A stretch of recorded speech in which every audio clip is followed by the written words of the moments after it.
నమస్కారం ETV news కి స్వాగతం ఈనాటి ముఖ్యాంశాలు డ్రగ్స్ కేసు దర్యాప్తుపై ఆరోపణలను ఖండించిన ఎక్సైజ్ శాఖ అన్ని రంగాలను సమానంగానే చూస్తున్నట్టు స్పష్టీకరణ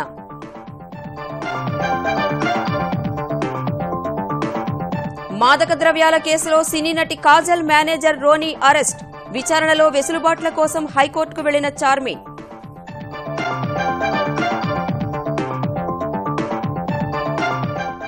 విద్యా విధానంలో సమూల మార్పులకు ఏపీ సర్కార్ శ్రీకారం విద్యావాణి పేరుతో ప్రభుత్వ పాఠశాలల్లో డిజిటల్ బోధన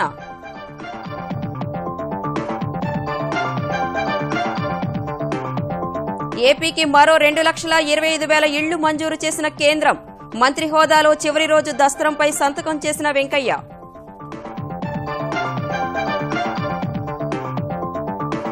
రాష్ట్రపతిగా ప్రణబ్ చివరి ప్రసంగం శాంతి సహనమే భారత శక్తిగా అభివర్ణన చర్చలతోనే మేలైన నిర్ణయాలు వస్తాయని వ్యాఖ్య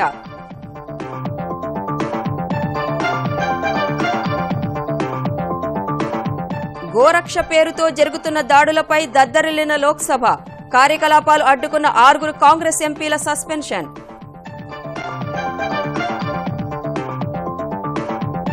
తొలి త్రైమాసికంలో ఆశాజనక ఫలితాలతో స్టాక్ మార్కెట్లలో జోరు సరికొత్త రికార్డుల వద్ద ముగిసిన సెన్సెక్స్ నిఫ్టీ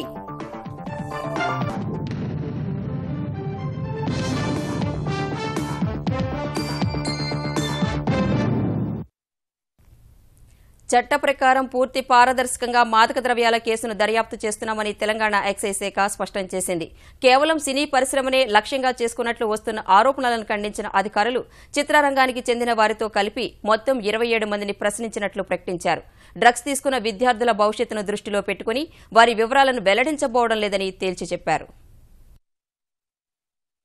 సంచలనం సృష్టిస్తున్న మాదక ద్రవ్యాల కేసు విచారణపై వెల్లువెత్తుతున్న ఆరోపణలు, అనుమానాలపై తెలంగాణ ఆబ్కారీ శాఖ వివరణ ఇచ్చింది. ఈ కేసులో నిన్నటి వరకు 18 మందిని అరెస్టు చేసిన అధికారులు ఇవాళ సినీ నటి కాజల్ మేనేజర్ రోనీ జోసెఫ్ ను కూడా అదుపులోకి తీసుకోవడంతో అరెస్టు చేసిన వారి సంఖ్య 19కి చేరినట్లు వివరించారు. పూర్తి ఆధారాలు సేకరించిన తర్వాతే అరెస్టులు చేస్తున్నట్టు తెలిపారు. ఇప్పటి వరకు 3,000 యూనిట్ల ఎల్ఎస్డీ, 45 గ్రాముల కొకైన్, 105 గ్రాముల ఎండీఎంఏ, 6 గ్రాముల మ్యాజిక్ మష్రూమ్లను స్వాధీనం చేసుకున్నట్లు తెలిపారు. న్యాయ సలహా బృందాన్ని కూడా సిట్కు అందుబాటులో ఉంచినట్లు చెప్పారు. మాదక ద్రవ్యాల కేసు విచారణ చేసే అధికారం ఎక్సైజ్ శాఖకు ఉందని స్పష్టం చేశారు.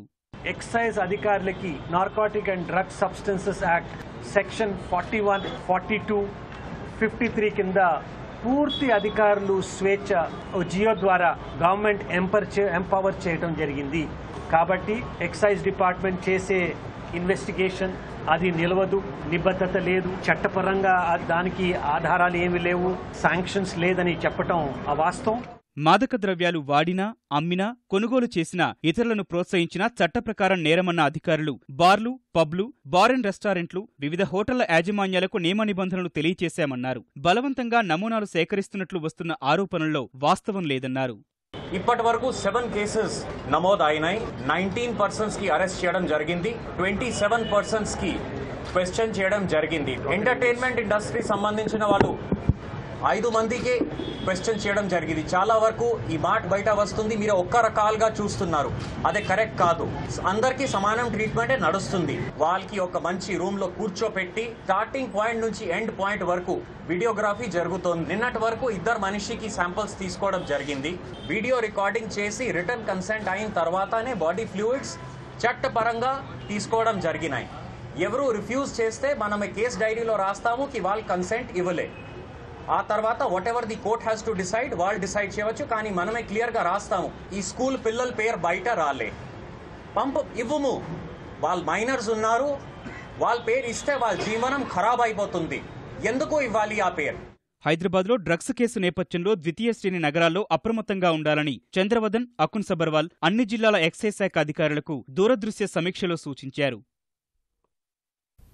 మాదక ద్రవ్యాల కేసులో సిట్ నోటీసులు అందుకున్న సినీ నటి చార్మి సుప్రీంకోర్టు మార్గదర్శకాల ప్రకారమే విచారణ జరిగేలా ఆదేశించాలంటూ హైకోర్టును ఆశ్రయించారు.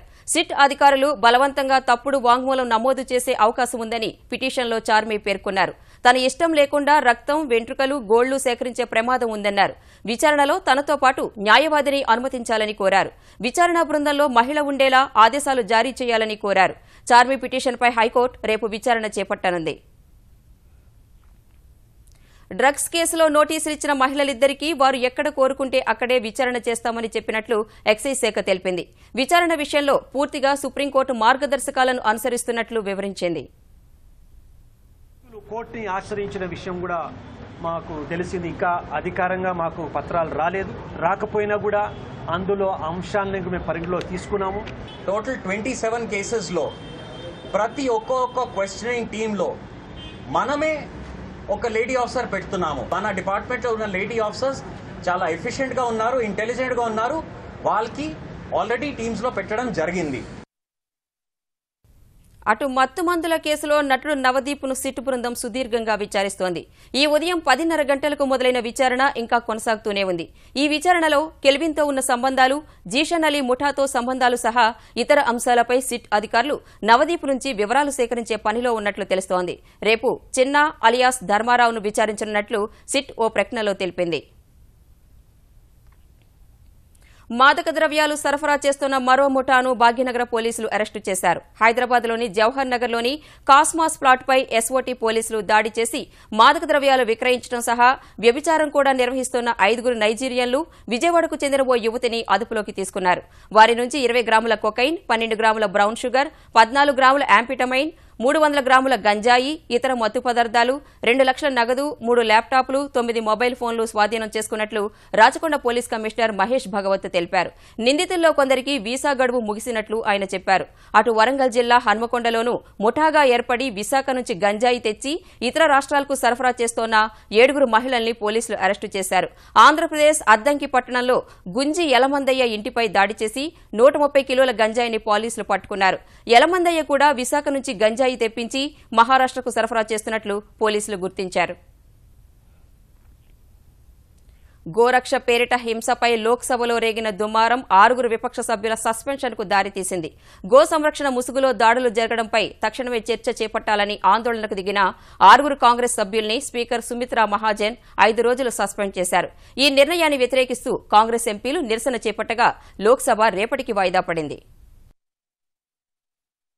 దేశంలోని వేర్వేరు చోట్ల గో సంరక్షణ పేరిట దాడులు జరగడంపై విపక్షాల ఆందోళనలతో లోక్సభ దద్దరిల్లింది. గోరక్ష వ్యవహారంపై వాయిదా తీర్మానమిచ్చిన కాంగ్రెస్ సభ్యులు ఉదయం సభ ప్రారంభం కాగానే అంశాన్ని ప్రస్తావించారు. వాయిదా తీర్మానాన్ని తిరస్కరించినట్లు స్పీకర్ సుమిత్రా మహాజన్ చెప్పగా విపక్ష సభ్యులు ఆందోళనకు దిగారు. గోరక్ష ముసుగులో దేశంలోని అనేక చోట్ల దళితులు, అల్పసంఖ్యాక వర్గాలపై దాడులు జరుగుతున్నాయని, ఆ అంశంపై చర్చించాల్సిందేనని కాంగ్రెస్ పక్ష నేత మల్లికార్జున ఖర్గే పట్టుబట్టారు. ఇందుకు ఇతర ప్రతిపక్షాలు కూడా మద్దతు తెలిపాయి. प्रधानमंत्री जी 3 बार ये कहे कि गोरक्षक लोग ये गुंडे हैं, इनको रोकना पड़ता है, ये लोग जो है ये कानून अपने हाथ में लिए हैं, इनके खिलाफ हम एक्शन लेंगे, लेकिन आज तक कोई एक्शन उन्होंने नहीं लिया। जब से बीजेपी का सरकार हुकूमत में आए हैं, सारा देश में ये गोरक्षक तांडव कर रहे हैं। मैडम प्रधानमंत्री बोलते हैं लेकिन कोई सुनता नहीं है। इसके मतलब प्रधानमंत्री के साथ उन लोग का साथ है। वो बोलता हम बोलेंगे तुम करते रहो। ఈ ఆరోపణలను తోసిపుచ్చిన కేంద్రం గోరక్ష పేరిట హింసను సమర్థించబోమని తేల్చి చెప్పింది. पूरा हिंदुस्तान गाय को गोमाता मानती है और गोमाता का रक्षा होना ही चाहिए, ये पूरा देश का मत है। लेकिन यदि कोई गोरक्षा के नाम पर कानून अपने हाथ में ले ले, वो हम बर्दाश्त नहीं करेंगे। और यदि हर प्रदेश का कानून और सुव्यवस्था का मामला है, वहाँ ऐसे समाज विरोधी ताकतों से वहाँ के सरकारों को डील करना चाहिए। అప్పటికి ప్రతిపక్షాలు శాంతించని పరిస్థితిలో నిబంధనల ప్రకారం నోటీసిస్తే చర్చకు అవకాశమిస్తారని స్పీకర్ సుమిత్రా మహాజన్ సూచించారు. ఇందుకు అంగీకరించని విపక్ష సభ్యులు సభ మధ్యంలోకి దూసుకువెళ్లి ఆందోళన కొనసాగించగా కొందరు సభ్యులు లోక్సభ సిబ్బంది బల్లపై ఉన్న కాగితాలు చింపేసి గాల్లోకి విసిరారు. ఈ దశలో ఒకసారి వాయిదా పడిన సభ 2ంటికి సమావేశం కాగానే కాంగ్రెస్ సభ్యులు మళ్లీ నిరసనకు దిగారు. ఈ దశలో కాంగ్రెస్ సభ్యుల ప్రవర్తనను ప్రస్తావించిన స్పీకర్ సుమిత్రా మహాజన్ 6 సస్పెండ్ చేస్తున్నట్టు ప్రకటించారు. These members, by persistently and willfully obstructing the business of the House, have caused grave disorder. I am therefore constrained to name Sri Gaurav Gogoi, Sri K. Suresh, Sri Adhir Ranjan Chaudhary, Srimati Ranjit Ranjan, Kumari Sushmita Dev, and Sri M.K. Raghavan stand automatically suspended from the service of the House for 5 consecutive sittings. తర్వాత సహచర ఎంపీల సస్పెన్షన్ను నిరసిస్తూ కాంగ్రెస్ సభ్యులు ఆందోళనకు దిగారు. సభ మధ్యంలోకి దూసుకెళ్లి తమందరినీ suspend చేయాలని నినదించారు. ఈ గందరగోళం మధ్య సభ రేపటికి వాయిదా పడింది. Honorable members suspended by Honorable Speaker kindly withdraw from the House under Rule 374A. శాంతి సహనమే అనాదిగా భారత్ అనుసరిస్తున్న జీవన విధానమని రాష్ట్రపతి ప్రణబ్ ముఖర్జీ వ్యాఖ్యానించారు. రాష్ట్రపతిగా చివరిసారి జాతిని ఉద్దేశించి మాట్లాడిన ప్రణబ్ భౌతిక మౌఖిక హింస నుంచి ప్రజలకు పూర్తి స్వేచ్ఛ కల్పించాలని ఆకాంక్షించారు. చర్చలతోనే మేలైన నిర్ణయాలు వస్తాయని వ్యాఖ్యానించారు. తన సుదీర్ఘ రాజకీయ జీవితంలో తాను దేశానికి చేసిన సేవ కంటే దేశమే తనకు అధికంగా ఇచ్చిందని ఆయన పేర్కొన్నారు. సంక్షోభంలో ఉన్న వ్యవసాయాన్ని పర్యావరణ హితంగా లాభసాటిగా మార్చాలని ఆయన సూచించారు. అభివృద్ధి ఫలాలు అందరికీ అందాలని అభిలషించారు. For the past 50 years of my public life, my sacred text has been the Constitution of India. My temple has been the Parliament of India, and my passion has been the service of the people for India. We derive our strength from tolerance.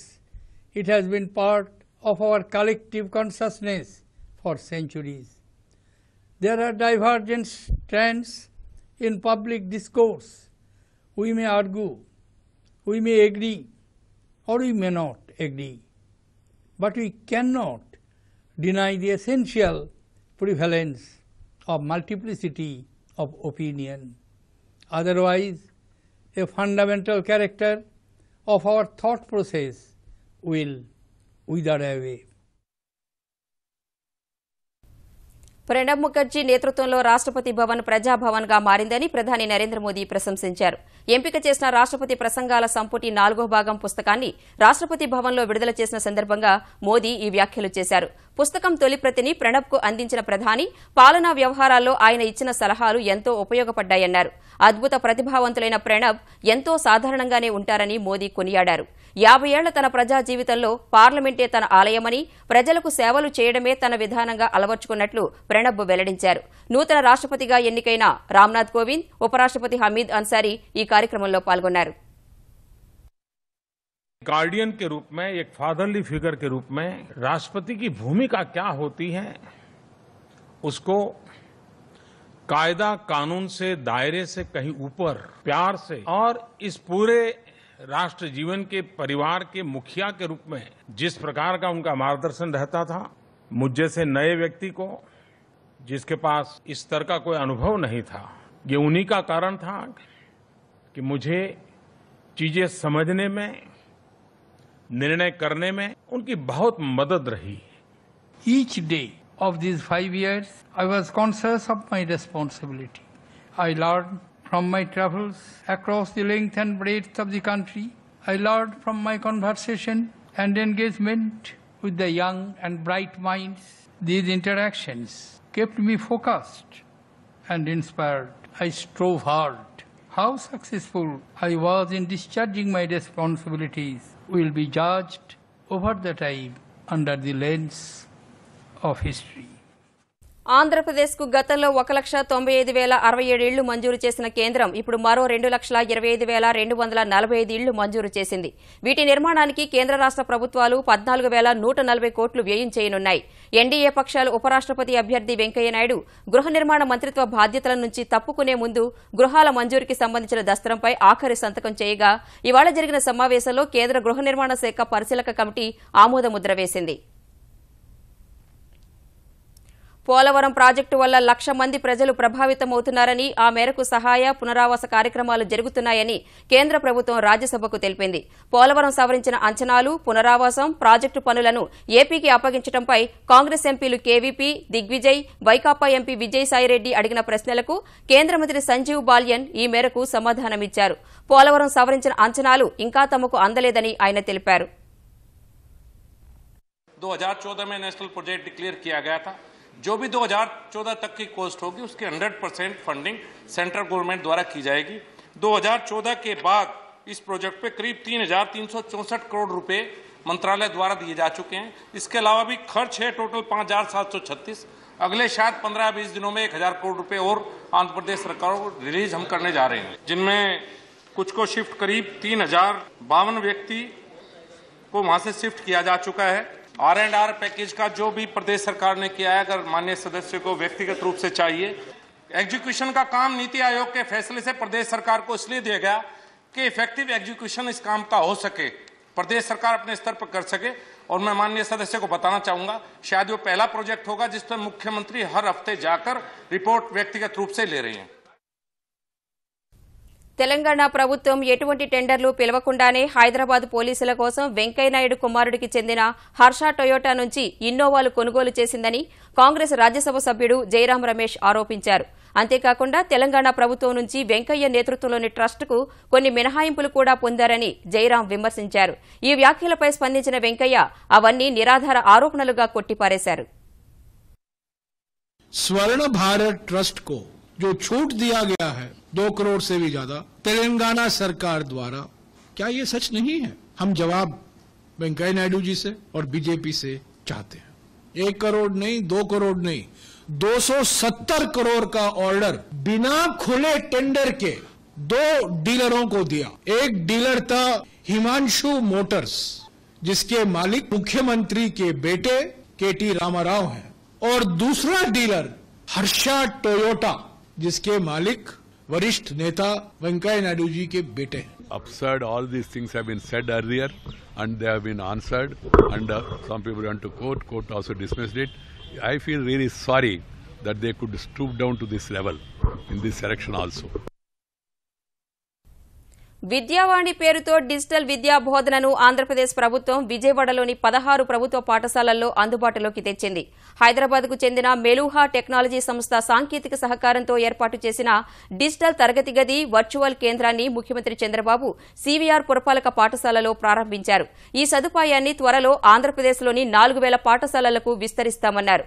Virtual తరగతి గది ద్వారా విద్యార్థులతో కాసేపు చంద్రబాబు మాట్లాడారు. ప్రభుత్వ పాఠశాలల్లో digital తరగతి గదులను ఫైబర్ గ్రిడ్తో అనుసంధానిస్తామని తెలిపారు.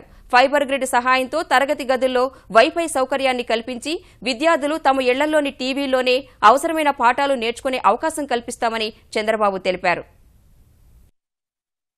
మామూలుగా ఒకసారి చదివినప్పుడు వచ్చేదానికంటే చూసినప్పుడు ఎక్కువ రిటెన్షన్ ఉంటుంది. అదే మరి మనకు కాన్సన్ట్రేషన్ వస్తుంది. డిజిటల్ క్లాస్ రూమ్ లో ఇక్కడ మీకు కంటెంట్ క్లౌడ్ లో పెడితే క్లాస్ రూమ్ లో మీరు చదువుకోవచ్చు. ఒకవేళ గానీ ఆ రోజు క్లాస్కి మీరు రాకపోతే, పిల్లలు రాకపోతే ఇంటి దగ్గర టీవీలో చూసుకునే అవకాశం వస్తుంది. ఈ సబ్జెక్ట్ కొంచెం కష్టంగా ఉందంటే ఆ సబ్జెక్టే మళ్ళా చూసుకునే అవకాశం ఉంది. టీచర్స్ మీరు గుర్తుపెట్టుకోవాలి, క్లౌడ్ లో ఈ ఇన్ఫర్మేషన్ అంతా ఉంటుంది. మంగళగిరిలో వస్తా ఉంది. ఈ నెల 29వ తారీఖున క్లౌడ్ మనంతా కూడా ఇనాగరేట్ చేస్తున్నాం. పరీక్షలు ఆన్లైన్ లో పెట్టేయచ్చు. మీరు దీన్ని ఉపయోగించుకుంటే మన పిల్లల్ని best students in the country, best knowledge in the world మన పిల్లలకి ఇస్తే అవకాశాలు కూడా ప్రపంచంలో మెరుగైన అవకాశాలు వస్తాయి. అభివృద్దిలో 7 నక్షత్రాల రేటింగ్తో ఆంధ్రప్రదేశ్ పల్లెలు దేశానికే ఆదర్శం కావాలని ముఖ్యమంత్రి చంద్రబాబు ఆకాంక్షించారు. నీరు ప్రగతిపై టెలికాన్ఫరెన్స్ నిర్వహించిన ఆయన నీరు, విద్యుత్, సిమెంట్, రహదారులు, పారిశుద్ధ్యం, పచ్చదనం, ఆట స్థలాలు, పంటకుంటలు, చెక్ డ్యాంలతో ప్రతి గ్రామం స్వయం పోషకం కావాలన్నారు. ఓ సీజన్ కోల్పోతే ఏడాదంతా కోల్పోయినట్లేనన్న సీఎం కాలాన్ని, నిధులను సద్వినియోగం చేసుకున్నప్పుడే ఫలితాలు సాధించగలమన్నారు. అనంతపురం జిల్లాలో వర్షపాతం లోటు అధికంగా ఉన్నందున ప్రత్యామ్నాయ పంటల సాగు వైపు రైతులను ప్రోత్సహించాలని సూచించారు. పెట్టుబడులకు రైతులు ఇబ్బంది పడకుండా చూడాలని, ఈ క్రాపింగ్ 100% పూర్తి చేయాలని కోరారు. 25 కోట్ల విలువైన కూరగాయలను 500 ఎకరాల్లో పండించగల ఇజ్రాయిల్ తరహా సేద్యాన్ని ఆదర్శంగా తీసుకోవాలని సీఎం సూచించారు. బహిరంగ మార్కెట్లో కూరగాయల ధరల నియంత్రణపై దృష్టి పెట్టాలని ఆదేశించారు. నిర్ణీత కాల వ్యవధిలో ఇళ్ల నిర్మాణం పూర్తి చేయాలని చంద్రబాబు స్పష్టం చేశారు. తెలంగాణ ఐటీ మంత్రి కేటీ రామారావు పుట్టినరోజు వేడుకలు తెరాస శ్రేణులు ఘనంగా జరుపుకున్నాయి. పార్టీ కార్యాలయాల్లో కేకులు కోసి మిఠాయిలు పంచారు. కేటీఆర్కు ఆంధ్రప్రదేశ్ ఐటీ మంత్రి నారా లోకేష్ పుట్టినరోజు శుభాకాంక్షలు తెలిపారు. ఇందుకు కృతజ్ఞతలు తెలిపిన కేటీఆర్ 2 రాష్ట్రాల అభివృద్ధికి, తెలుగు ప్రజల అభ్యున్నతి కోసం కలిసి పనిచేద్దామని లోకేష్కు పిలుపునిచ్చారు. పాకిస్తాన్లోని పంజాబ్ రాష్ట్రంలో ముఖ్యమంత్రి నివాసం వద్ద జరిగిన ఆత్మాహుతి దాడిలో 22 మంది మరణించారు. మరో 30 మంది గాయపడ్డారు. పాక్ ప్రధాని నవాజ్ షరీఫ్కు సోదరుడైన పంజాబ్ ముఖ్యమంత్రి షాబాజ్ షరీఫ్ లాహోర్లోని మోడల్ టౌన్లో నివసిస్తున్నారు. ఆయన ఇంటికి సమీపంలో ఆర్ఫా కరీం టవర్ వద్ద అక్రమ నిర్మాణాల్ని అధికారులు తొలగిస్తుండగా ముష్కరులు విరుచుకుపడ్డారు. అక్కడ భద్రతా విధులు నిర్వర్తిస్తున్న పోలీసులను లక్ష్యంగా చేసుకుని ఒక ఉగ్రవాది తనను తాను పేల్చుకున్నాడు. ఈ ఘటనలో అనేక మంది అక్కడికక్కడే ప్రాణాలు కోల్పోయారు. వెంటనే సహాయక చర్యలు చేపట్టిన అధికారులు క్షతగాతుల్ని ఆసుపత్రికి తరలించారు. ఆఫ్ఘనిస్తాన్లో ఉగ్రవాదులు మరోసారి పేట్రేగిపోయారు. కారు బాంబుతో దాడికి దిగి 35 మందిని పొట్టన పెట్టుకున్నారు. ఈ ఘటనలో 42 మందికి గాయాలయ్యాయి. పశ్చిమ కాబూల్లో ప్రభుత్వ ఉద్యోగస్తులు పయనిస్తున్న బస్సును కారు బాంబు ఢీకొన్నట్లు అధికారులు తెలిపారు. ఈ పేలుడు ధాటికి బస్సు తునాతునకలు కాగా అందులో ఉన్న ప్రయాణికుల్లో 24 మంది అక్కడికక్కడే చనిపోయారు. కొంతమంది తీవ్రంగా గాయపడ్డారు. ఈ పేలుడు జరిగిన ప్రదేశానికి సమీపంలో రోడ్లపై ఉన్నవారు కూడా గాయపడ్డారు. చైనా షాన్షీ రాష్ట్రంలో కురిసిన కుండపోత వర్షం బీభత్సం సృష్టించింది. అత్యంత వేగవంతమైన గాలులతో కురిసిన వర్షానికి నదులు ఉప్పొంగాయి. ఈ ప్రవాహంతో పొంగిన వరద ఉధృతికి యులిన్ నగరం తీవ్రంగా దెబ్బతింది. అనేక చోట్ల రహదారులు కొట్టుకుపోయాయి. అనేక భవనాలు ధ్వంసమయ్యాయి. వాహనాలు కొట్టుకుపోయాయి. ఈ వరదల్లో చిక్కుకున్న వారిని రక్షించేందుకు సహాయక కార్యక్రమాలు చేపట్టిన అధికార యంత్రాంగం ఆస్తి, ప్రాణ నష్టంపై ఇంకా అంచనాకు రాలేకపోతోంది.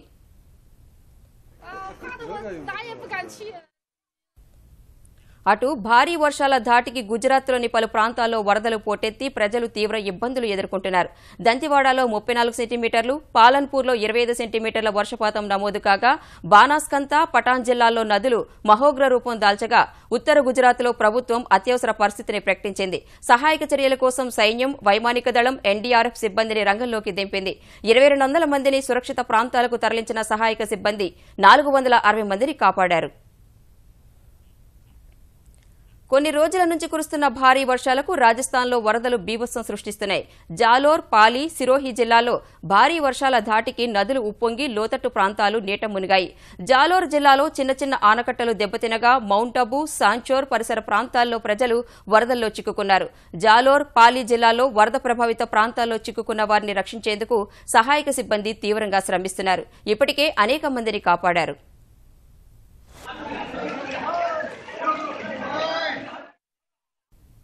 ప్రఖ్యాత అంతరిక్ష శాస్త్రవేత్త, ఇస్రో మాజీ చైర్మన్ యుఆర్ రావు కన్నుమూశారు.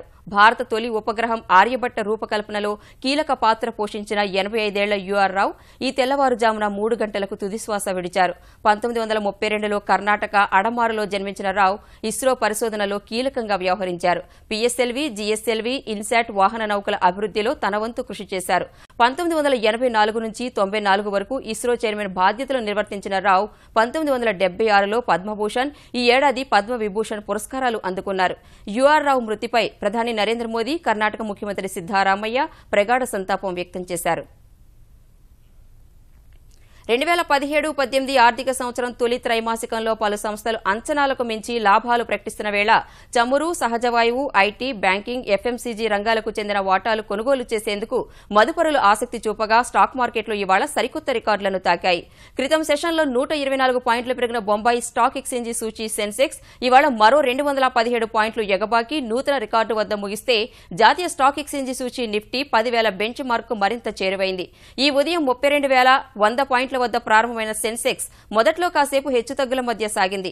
ఒక దశలో 31,058 పాయింట్ల కనిష్ట స్థాయిని తాకిన సూచీ తరువాత మదుపర్ల నుంచి లభించిన కొనుగోళ్ల మద్దతుతో దూసుకెళ్లింది.